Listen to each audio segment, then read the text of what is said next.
Hoy en Matemática para Todos continuaremos nuestro estudio sobre probabilidad. Primero hablaremos sobre la probabilidad total y el teorema de Bayes. Por ejemplo, si se tiene una serie de eventos o sucesos denominados A1, A2, A3 hasta AN, dependiendo de la cantidad de elementos, son incompatibles entre sí, es decir, que la intersección entre cada uno de ellos a pares es vacía. La unión de todos estos sucesos es igual al espacio muestral, entonces se cumple lo siguiente, sabiendo que ha ocurrido un suceso B. La probabilidad de uno de estos sucesos, dado que ya ocurrió B, es igual a la probabilidad de este suceso por la probabilidad de B dado este suceso, entre la sumatoria de las probabilidades de los sucesos restantes por la probabilidad del suceso B dado los sucesos restantes del espacio muestral. Ya vamos a ver con un ejemplo realmente qué es lo que está implicado en esta fórmula, pero sé observador. Mira la fórmula que está en el numerador y lo que está en el denominador. Veamos un ejemplo. Este ejemplo lo vimos en una clase, pero ilustra mucho a lo que queremos hablar, lo que queremos ver con esta fórmula. En una carpintería se diseñan pupitres para personas zurdas y en ella trabajan Marta, María y Carlos. La probabilidad de que un pupitre elaborado por Marta, María y Carlos tenga defectos es respectivamente 0.1, 0.2 y 0.11. Si todos producen la misma cantidad de pupitres, determinemos la probabilidad de elegir un pupitre defectuoso y que la probabilidad de elegir un pupitre defectuoso lo haya elaborado Marta específicamente. Para el primer literal, vamos a calcular la probabilidad de un pupitre defectuoso independientemente de quién lo haya elaborado. Llamaremos A al suceso que lo elaboró Marta, B que lo elaboró María y C que es elaborado por Carlos. Llamaremos D a que el producto o el pupitre es defectuoso. Entonces se cumple que la probabilidad de que sea defectuoso es la intersección o la probabilidad de las intersecciones de que sea defectuoso y que haya sido hecho por Marta, la probabilidad de que sea defectuoso y haya sido hecho por María, más la probabilidad de que haya sido hecho por Carlos, pero aparte esté defectuoso. Sabemos que la probabilidad condicional para cada uno de estos eventos ya está dada en el problema. ¿Por qué?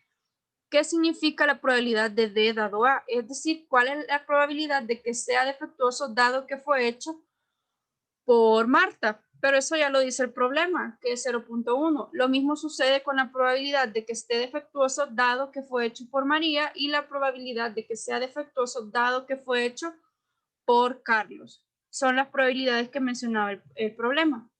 Si se fijan, esta fórmula tiene sentido en el hecho de que si yo quiero la probabilidad de que sea defectuoso, pues tengo tres casos, que esté defectuoso y hecho por uno de los tres, ¿verdad? Entonces puede ser cualquiera de los tres, por lo tanto la probabilidad de defectuoso es la suma de esas probabilidades. Ahora, puesto que todos producen la misma cantidad de pupitres, la probabilidad de elaborar un pupitre es 1/3 para cada uno, porque la cantidad que se les asigna es la misma a todos. Entonces es 1/3 del total. Ahora, sabemos por nuestra fórmula condicional, de probabilidad condicional que vimos en la clase anterior, que la probabilidad de D dado A es la probabilidad de A interceptado D entre la probabilidad de A. Pero como lo que necesitamos encontrar es la probabilidad de la intersección, la probabilidad de A que está dividiendo pasa a multiplicar por la probabilidad condicional. Entonces, vamos a poder obtener la intersección multiplicando la probabilidad de A por la probabilidad de D dado A. Como ya tenemos estos valores, es 1/3 por 0.1, pues ya tenemos esta intersección. Lo mismo se cumple para María y para Carlos. Entonces, es 1/3 por 0.12 y 1/3 por 0.12. Al sumar todas estas probabilidades, la probabilidad de que sea defectuoso distintamente de quien lo haya elaborado es de 0.11 o de un 11% de probabilidad de ser defectuoso. Para el siguiente literal nos preguntaba la probabilidad de que al elegir un pupitre haya sido elaborado por Marta. Entonces, lo que vamos a calcular es la probabilidad de que haya sido hecho por Marta, dado que es defectuoso. O sea, lo primero es que fue hecho por Marta y lo segundo fue que yo elegí un defectuoso. Entonces, esa es la probabilidad que vamos a calcular. Sabemos por la fórmula de probabilidad condicional que es igual a la probabilidad de A interceptado D entre la probabilidad de defectuoso, que es D. Pero de literal A ya tenemos el numerador y también tenemos el denominador, que sería la probabilidad de defectuoso. Solo realizamos el cociente y esto es 10 sobre 33. Lo podemos dejar como una fracción o si realizamos el cociente, esto es 0.30 o un 30% de probabilidad de que al elegir un defectuoso, un pupitre defectuoso, este haya sido hecho o elaborado por Marta. Ahora, para calcular la probabilidad de que un pupitre sea defectuoso, fue necesario aplicar la regla de la adición entre las intersecciones de los eventos excluyentes, ¿sí? Porque no puede ocurrir que un pupitre elaborado por Marta también haya sido elaborado por Carlos, ya que cada quien hace una porción de pupitres de forma exacta o equitativa, digamos. Esto que hicimos de sumar las intersecciones se conoce como el teorema de probabilidad total, mientras que luego que utilizamos el resultado para calcular la probabilidad de que un pupitre sea de una persona en particular, dado que ya se sabe que era defectuoso, a este resultado se le conoce como teorema de Bayes. Utilizamos la sumatoria que estaba entre la probabilidad de defectuoso, ¿verdad?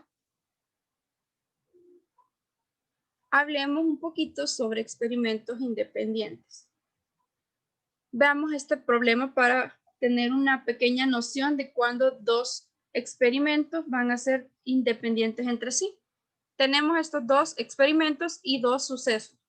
El primer experimento es lanzar una moneda y el segundo es lanzar un dado. Tenemos los sucesos A1, que es cae cara, que corresponde al primer experimento, y el segundo suceso, que es cae 1 o 2, que corresponde al segundo experimento sobre lanzar un dado. Nos pide que encontremos la probabilidad de que en lanzar un dado ocurra cae 1 o 2, cuando al lanzar una moneda ocurre cara. Eso es lo que nos está pidiendo. Luego nos pide que cuál es la probabilidad de que al lanzar una moneda caiga cara cuando en el lanzamiento del dado cayó 1 o 2. Y luego nos pide la probabilidad de que al lanzar una moneda cae cara y que al lanzar un dado cae 1 o 2. O sea que aquí nos está pidiendo, en el último nos está pidiendo la intersección entre esos sucesos, las probabilidades de esa intersección. Bueno, si tenemos S1 y S2, los espacios muestrales respectivos, sabemos que al lanzar una moneda, pues solo tenemos dos posibles resultados, cara o corona, ¿verdad? O cruz, como se dice. Mientras que para lanzar un dado tenemos 6 posibilidades, del número 1 hasta el 6. Ahora, puesto que el experimento de lanzar una moneda no afecta o no influye en lanzar un dado, la probabilidad de que ocurra A2 es la cardinalidad de A2 entre la cardinalidad del espacio muestral 2. Como nos piden en A2 que caiga cara o que caiga, que caiga 1 o caiga 2, solo hay dos posibilidades y el espacio muestral tiene 6, ¿verdad? Porque son los números del 1 al 6 en un dado. Entonces esto es igual a un tercio. Ya tenemos la probabilidad de que suceda el evento A2. Para el experimento que consiste en lanzar el dado, pues el experimento de lanzar una moneda no influye o no afecta en nada ese lanzamiento. Por lo tanto, la probabilidad del suceso 1 A1 es la cardinalidad del suceso A1 entre la cardinalidad del espacio muestral. Al hacer esto, como lo que queremos en A es que caiga cara, solo es una posibilidad dentro del espacio muestral, que son dos, cara o cruz, ¿verdad? Entonces es un medio. Ahora en el C les les decía que nos pedía pues la intersección, ¿verdad? Considerando T1 y T2 como un solo experimento, con un espacio muestral, también un solo espacio muestral, vamos a denotar por C el evento ocurre A1 en T1 y A2 en T2. Se tiene que la cardinalidad del espacio muestral es igual a la cardinalidad del espacio muestral del evento 1 más la cardinalidad del espacio del experimento 2. Mientras que la cardinalidad de C, que es que ocurra A1 en T1 y A2 en T2, es la cardinalidad de A1 por la cardinalidad de A2. Por lo tanto, si calculamos la probabilidad de C, es la cardinalidad de C entre la cardinalidad del espacio muestral. Pero ya habíamos definido que la cardinalidad de C es la cardinalidad del A por la cardinalidad de A2. La cardinalidad de A1 por A2. Lo mismo sucede con el espacio muestral. Es el producto de los espacios muestrales, las cardinalidades. Entonces, al hacer esto, podemos separarlo, ¿verdad?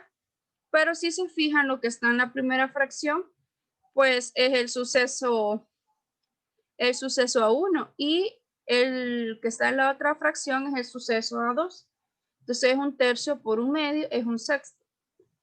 Pero ¿y qué tiene que ver todo esto? Bueno, podemos concluir lo siguiente. Como ninguno de los dos experimentos influía en que le ocurriera uno o el otro, entonces se cumple que estos experimentos son independientes y por lo tanto la probabilidad de que ocurra un suceso que está en un experimento y la probabilidad que ocurra un suceso del otro experimento y que ocurran ambos es la probabilidad del producto de, es el producto de las probabilidades de cada uno de los sucesos respectivamente. Es decir, la probabilidad del suceso de T1 por la probabilidad del suceso en T2. Veamos este ejemplo para seguir ilustrando esto. Determinemos la probabilidad de que al lanzar un dado 2 veces se obtenga 1 en la primera tirada y 2 en la segunda. Llamemos A al suceso cae 1 en la primera tirada y B cae 2 en la segunda tirada. Como A y B son sucesos, más bien, sí, son sucesos independientes porque que usted lance un dado una vez no afecta el resultado del siguiente, simplemente es una nueva, es como un partir de cero, ¿verdad? Entonces, podemos decir que la probabilidad de que caiga A y que caiga B es la probabilidad de A por la probabilidad de B. La probabilidad de que caiga 1 en la primera tirada es un sexto y la probabilidad de que caiga 2 en la segunda tirada también es un sexto. Al multiplicar ambas probabilidades es igual a 1 sobre 36.